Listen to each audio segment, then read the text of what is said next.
रामकृष्ण हरी मंडळी, स्वागत आहे तुमचं अजून एका नवीन व्हिडिओमध्ये। तर आपण कालच्या मागच्या व्हिडिओमध्ये पाहिलं, आपण हम्पी संपूर्ण एक्सप्लोर केलीत, संपूर्ण फिरलोय। जर ते व्हिडिओ तुम्ही पाहिले नसेल तर त्या व्हिडिओची लिंक मी डिस्क्रिप्शनमध्ये देतो, तर ते व्हिडिओ नक्की जाऊन पहा। तर ते आपण बदामीमध्ये, आणि बदामीमध्ये आपण समोर इथं आपल्याला दिसतंय अगस्त्य तलाव आपल्याला इथं पाहायला भेटतोय। आणि संपूर्ण सुंदर असा हा अगस्त्य तलाव, खूपच दूरवर त्या तिकडे सुद्धा मंदिरं आपल्याला पाहायला मिळतात, गुफा त्या ठिकाणी पाहायला मिळतात।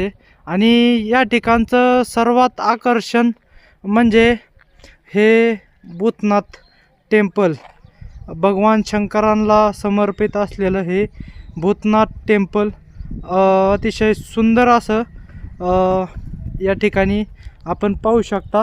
तर आजच्या व्हिडिओमध्ये आपण बदामी आणि चालुक्यांची राजधानी, म्हणजे हा जो पाठीमागे बघताय तो चालुक्यांचा किल्ला आहे, तर तो सुद्धा आपण एक्सप्लोर करणार आहोत।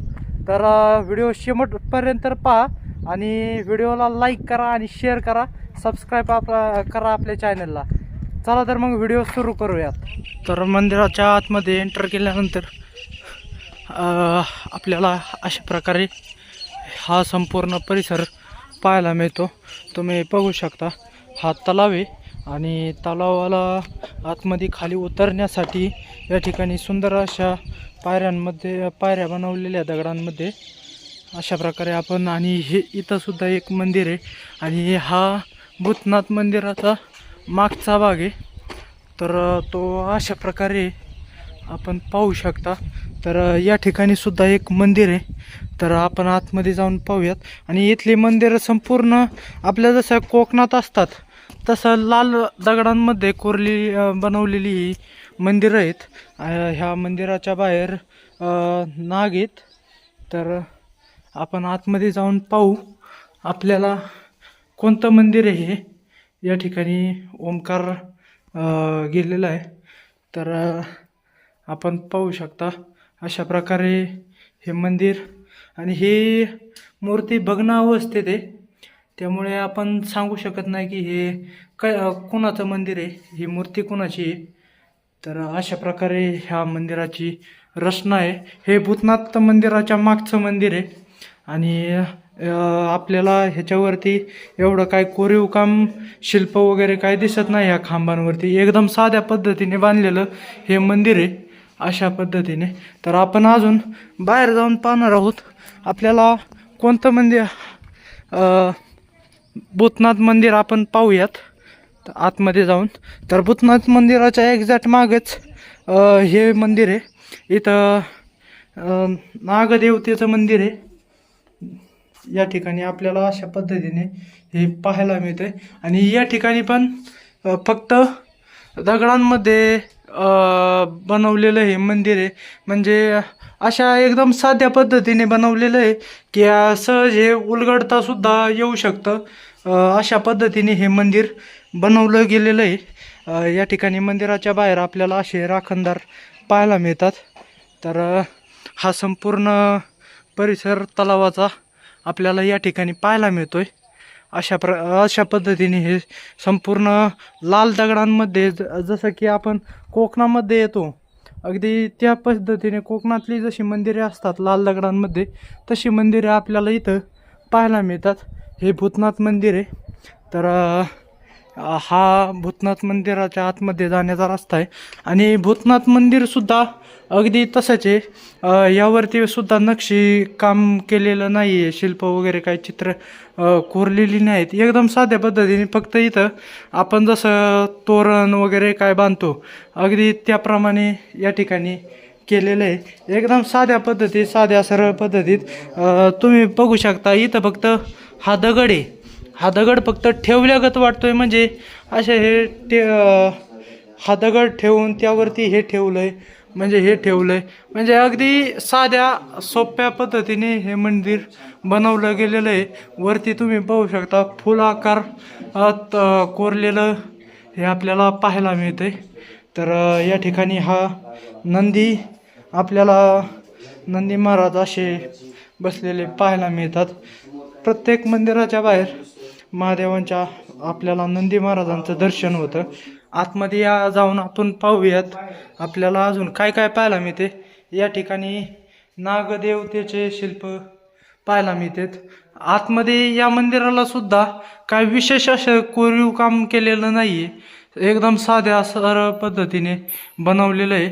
मंदिरामध्ये आतमध्ये आपल्याला असे वटवाघुळे लटकलेले पाहायला मिळतात या ठिकाणी. तर अजून आपल्याला ओंकार गावाला वटवाघूळ त्याच्या अंगावर गेलं होतं. तर आपण भूतेश्वर महादेवांचे या ठिकाणी दर्शन घेतोय.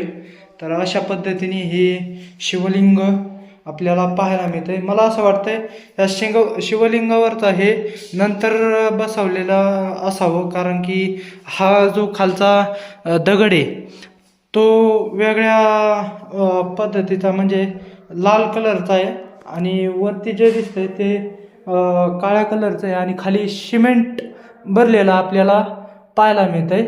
म्हणजे याचा अर्थ की हे कुणीतरी बघणं केलेलं असावा. ते नंतरच्या काळात आपल्या लोकांनी या ठिकाणी हे बसवलेलं असन. तर संपूर्ण हा परिसर ह्या अशा पद्धतीने हे भूतेश्वर महादेवांचे मंदिर आपल्याला पाहायला मिळते. आपण बाहेर जाऊन पाहूयात आपल्याला अजून काय काय पाहायला मिळते. अजून खूप पाहायचं आहे आपल्याला. चालुक्य राजांची राजधानी असलेला किल्ला पाहायचा आहे. त्या तिकडे आपण ह्या मंदिराच्या मागे एक रस्ता जातोय, तिकडं सुद्धा मला काहीतरी म्हणजे कोरीव कामे पाहायला मिळालेली आहेत. तर तिकडं सुद्धा जाऊन आपण पाहूयात काय काय पाहायला मिळतंय ते. मंदिराच्या बाहेर आल्यानंतर आपल्याला असं संपूर्ण अगस्त्य तलावाचं दृश्य पाहायला मिळतंय आणि मंदिराच्या शेजारी या ठिकाणी सुद्धा एक महादेवांचं मंदिर आहे. तर ते सुद्धा आपण पाहू शकता कशा पद्धतीने बांधलेलं आहे. एकदम साध्या सोप्या सरळ पद्धतीने या मंदिरांची बांधणी ही यांनी केलेली आहे. वरचं पण स्ट्रक्चर तुम्ही पाहू शकता कशा पद्धतीने बनवलेलं आहे. तर हे भूतनाथ मंदिर आहे आणि भूतनाथ मंदिरालाच शेजारी खेटून म्हणजे त्याचाच भाग या ठिकाणी हे मंदिर बनवलेलं आहे. तर हे कोणाची मूर्ती या ठिकाणी कोरलेली आहे मला कमेंटमध्ये सांगा. मला आता इथं काय नक्की हे कोणाची मूर्ती आहे. तर ह्यांच्या शेजारी या ठिकाणी आपल्याला असे शिल्प मूर्त्या कोरलेले दिसतात. अशा पद्धतीने आता इथं बघा ही देवी आहे आणि देवीने या ठिकाणी मारतात कोणाला तरी. तर अशा पद्धतीने हे शिल्प आहे. या ठिकाणी गणपती बाप्पांचं शिल्प आहे. गणपती बाप्पांच्या हातात मोदक आहे आणि गणपती बाप्पांची सोंड त्या मोदकावरती ठेवलेली आहे. एकदम डेअरीमुळं गणपती बाप्पांना बसता येत नाही आहे. तर अशा प्रकारे यांच्या पायांमध्ये अंतर ठेवून या ठिकाणी गणपती बाप्पांची मूर्ती कोरलेली आहे. वरती हत्ती आहे, हत्तींचं सुद्धा चित्र कोरीव काम या ठिकाणी केलेलं आहे. आतमध्ये जे दिसतंय आपल्याला ते महादेवांची पिंड आहे. महादेवांच्या पिंडीला दोन स्त्रिया आपल्याला हात जोडताना दर्शन घेताना दिसतात. महादेवांच्या पिंडीच्या खाली आपल्याला नंदी महाराजांचं कोरलेली कामं दिसतात. तर अशा प्रकारे ह्या मंदिरांची ही रचना आहे. अतिशय सुंदर छोट्या पद्धतीने भव्य असं हे मंदिर म्हणता येईल. खूपच छान मंदिर आहे. या ठिकाणी सुद्धा आपल्याला हे मंदिर पाहायला मिळते आणि जशी त्या मागच्या मंदिरावरती महादेवांच्या मंदिरावरती कोरीव कामं होती तशाच पद्धतीने इथे सुद्धा त्याच पद्धतीने कोरीव कामं आपल्याला पाहायला मिळतात. तर अशा प्रकारे हे संपूर्ण आपल्याला हा परिसर अगस्त्य तलावाचा ह्या इकडे चालुक्य राजांची राजधानी असलेला हा किल्ला आहे. तर तो सुद्धा आपण पाहायला जाणार आहोत. असं व्हिडिओ संपूर्ण पहा. वरती सुद्धा एक मंदिर आहे आणि ह्या भूतनाथ मंदिराच्या मागं सुद्धा आपल्याला या ठिकाणी काही वरती जाणारा जो रस्ता आहे त्या ठिकाणी सुद्धा कोरीव कामे पाहायला मिळतात. तो जो दगड आहे दगडावरती एक मंदिर आहे आणि त्याच्या शेजारीच आता ह्याच्यात दिसायचं नाही मला वाटतंय, तर त्या ठिकाणी सुद्धा कोरीव काम आहेत, तर ते सुद्धा पाहायला जाणार आहोत. तर अशा पद्धतीने हे संपूर्ण भूतनाथ मंदिर आपण पाहू शकता. भूतेश्वर हे मंदिर तर अशा पद्धतीने आहे.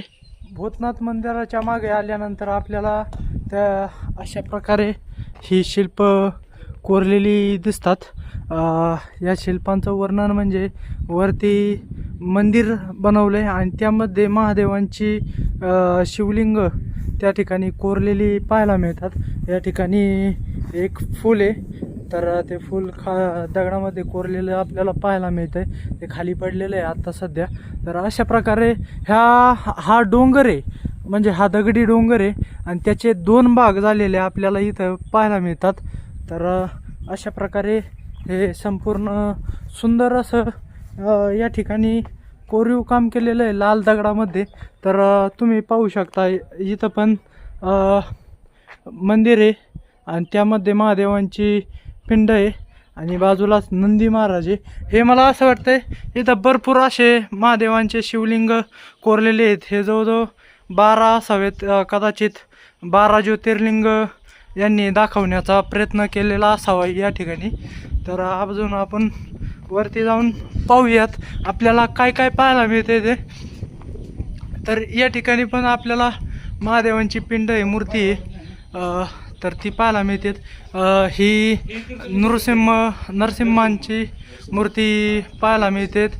हिरण्यकशिपूचं पोट फाडताना या ठिकाणी देवीचं महिषासुरमर्दिनी आपल्याला पाहायला मिळते. विष्णूंची मूर्ती पाहायला मिळते. गणपती बाप्पांची मूर्ती पाहायला मिळते. वराह अवतार आहे, तर ह्यांची सुद्धा आपल्याला या ठिकाणी शिल्प पाहायला मिळतात. या ठिकाणी विष्णूंचं शंखचक्र पद्म गदाधारी यांची शिल्प आपल्याला या ठिकाणी पाहायला मिळतात. तर आपण अजून वरती जाऊन पाहूयात की आपल्याला अजून काय काय पाहायला मिळतं ते. हे संपूर्ण जे काम आहे ते लाल दगडामध्ये कोरीव काम केलेलं आहे. तर वरचा व्ह्यू काही अशा प्रकारे आपल्याला पाहायला मिळतोय. तर मी जे मगाशी म्हणलं होतं हा एका दगडाचा डोंगर आहे, त्याचे 2 भाग झालेले आहेत. तर या ठिकाणी तुम्ही पाहू शकता कशा प्रकारे हा जो दगड आहे तो मधून तुटलेला आहे आणि त्यावरती हे कोरलेलं आहे. ह्या दगडांना असे मध्ये पाण्याच्या बहुतेक अगस्त्य तलावामध्ये जर पाऊस आजूबाजूला जास्त जर पडला तर या ठिकाणी संपूर्ण डोंगर भाग आहे आणि हा जो तलाव आहे हा खाली आहे, म्हणजे वरचं पाणी खाली येत असन आणि अगस्त्य तलाव संपूर्ण फुल भरून या ठिकाणी सुद्धा इथं पाणी येत असावं. त्यामुळे ह्या मूर्त्यांची अवस्था अशी म्हणजे थोडीशी ढासळलेली आहे, थोडीशी पडलेली आहे, भग्न अवस्थेत झालेली आहे. हे कदाचित ह्या पाण्यामुळे झालं असावं. जर हे तलाव संपूर्ण भरलं तर भूतेश्वर महादेवाचं मंदिरसुद्धा पाण्यामध्ये जात असावं. तर अशा प्रकारे आपल्याला हा संपूर्ण परिसर पाहायला मिळतो. अजून वरती जाऊन आपण पाहूयात. वरती जी मी लांबून मगाशी दाखवली होती, वरती 2 मंदिरं दिसतात, तर आपण तिथंसुद्धा जाऊन पाहूयात. इथं या ठिकाणी छोट्या मुलांची सहल ती फिरायला आलेली आहेत, तर ते सुद्धा आपल्याला पाहायला मिळतात. खूप आनंदित ही मुलं दिसतात इथं या ठिकाणी ही शिल्प पाहून. तिथूनच थोडं पुढं चालत आल्यानंतर या ठिकाणी आपल्याला अशा प्रकारे हा रस्ता लागतो आणि हा संपूर्ण तलावाचा मागचा व्ह्यू आहे. आणि मी मगाशी ज्या प्रकारे मी तुम्हाला सांगितलं की या तलाव जर फुल पाण्याने भरला तर लाटांनी या ठिकाणी बघा तुम्ही दगडावरती लाटांचे निशाण तयार झालेले आहेत. म्हणजे नक्कीच हा तलाव फुल भरून ह्या पाण्यांनी ह्या दगडांना अशा लाटांचा आकार बनवलेला आहे. तर या ठिकाणी सुद्धा काही कोरीव काम आपल्याला थोडंफार प्रमाणात म्हणजे असावं, पण ते सध्याच्या का स्थितीला नष्ट झालेलं आहे पूर्ण. तर या ठिकाणी एक मंदिर आहे, ते कशाचं मंदिर आहे आपण आतमध्ये जाऊन पाहूयात. हे विष्णूंचं मंदिर आहे.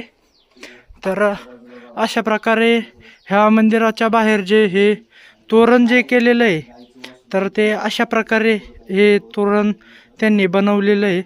तर तुम्ही ह्या मंदिराचं छोटंसं मंदिर आहे एकदम. तर अशा प्रकारे ह्या मंदिराचं निर्माण या ठिकाणी केलेलं आहे. आतमध्ये जाऊन आपण पाहूयात. आपल्याला हे विष्णूंचं मंदिर कशा पद्धतीने पाहायला मिळतं ते. तर या ठिकाणी शेष नागावरती शेषशय्येवरती झोपलेली विष्णूंची मूर्ती आपल्याला या ठिकाणी पाहायला मिळतात. शेजारी गरुडदेव आहेत, माता लक्ष्मी आहे, इकडे कोणत्या तरी ऋषींचं बनवलेलं आहेत. तर वरती जे दिसतंय आपल्याला ते संपूर्ण अवतार विष्णूंचे संपूर्ण अवतार पाहायला मिळतात. आणि या ठिकाणावरून विष्णूंच्या नाभीमधून ब्रह्मदेवांचे उत्पत्ती झालेलं या ठिकाणी आपल्याला पाहायला मिळतं. इथं सुद्धा आपल्याला या प्रकारे असं पाहायला मिळतात. हे आता नेमकं कोणाच्या आकृत्या म्हणजे शिल्प बनवलेले आहेत हे माझ्या एवढं लक्षात आहे ना. तर अशा पद्धतीने हे छोटंसं मंदिर, पण त्यामध्ये किती काय काय सुंदर असं कोरीव काम केलेलं आहे. तुम्ही पाहू शकता. विष्णूंचं या ठिकाणी आपल्याला दर्शन होतंय, कशा पद्धतीने होतंय ते तुम्ही पाहू शकता. तर आपण अजून पाहूयात आपल्याला काय काय पाहायला मिळतं इथे. इकडे सुद्धा मंदिराच्या बाहेर आल्यानंतर इकडे सुद्धा जायला एक रस्ता आहे आणि वरती गुफेसारखं काहीतरी आपल्याला त्या ठिकाणी पाहायला मिळतंय. तर आपण त्या ठिकाणी जाऊन पाहूयात नक्की काय आहे तिथं. मला असं वाटतंय गुफा आहे आणि गुफेमध्ये आतमध्ये काय आहे ते सुद्धा आपण पाहूयात. तर जाताना असे मोठमोठाले दगड या ठिकाणी पाहायला मिळतात. दगडांचे डोंगर हे अशा प्रकारे इथं संपूर्ण नैसर्गिक वातावरण आपल्याला पाहायला मिळतं आहे. तर अशा प्रकारे या ठिकाणी सुद्धा काहीतरी कोरीव काम केलेलं होतं. हे मला असं वाटते गणपती बाप्पांचं ही मूर्ती शिल्प कोरलेलं आहे, पण ते कालांतराने पाण्याच्या लाटांनी वगैरे त्यांनी संपूर्ण ते नष्ट झालेलं आहे. तर या ठिकाणी आपल्याला गुफा एक पाहायला मिळते. ही जैन गुफा आहे मला असं वाटतंय. तर या ठिकाणी त्याचा इतिहास आहे. तर अशा प्रकारे 200 मीटर आतमध्ये 100 ते 200 मीटर आतमध्ये ही गुफा या ठिकाणी गेलेली पाहायला मिळते. जैन मंदिर जैन ऋषींची ही गुफा आपल्याला या ठिकाणी पाहायला मिळते. तर अशा प्रकारे हा संपूर्ण भूतेश्वर महादेव मंदिराचा परिसर एक प्रकारे आपला हा पाहून झालेला आहे. तर मंडळी, मी हा व्हिडिओ इथेच थांबवतोय. आपल्याला उद्याच्या भागामध्ये, कारण की व्हिडिओ खूप मोठा होतो त्यामुळे व्हिडिओ आत्ता आपल्याला इथंच थांबवावा लागतोय. उद्याच्या भागामध्ये आपण चालुक्य राजांचा किल्ला तो पाहणार आहोत. जर तो पाहायचा असेल तर तुम्हाला आपल्या चॅनलला सबस्क्राईब करावं लागेल, जेणेकरून पुढच्या व्हिडिओची येणारी नोटिफिकेशन तुम्हाला येऊन जाईल. तर हा व्हिडिओ तुम्हाला आवडला असेल तर ह्या व्हिडिओला लाईक करा, शेअर करा आणि सबस्क्राईब करून ठेवा आपल्या चॅनलला. तर व्हिडिओ पूर्ण पाहिल्याबद्दल धन्यवाद.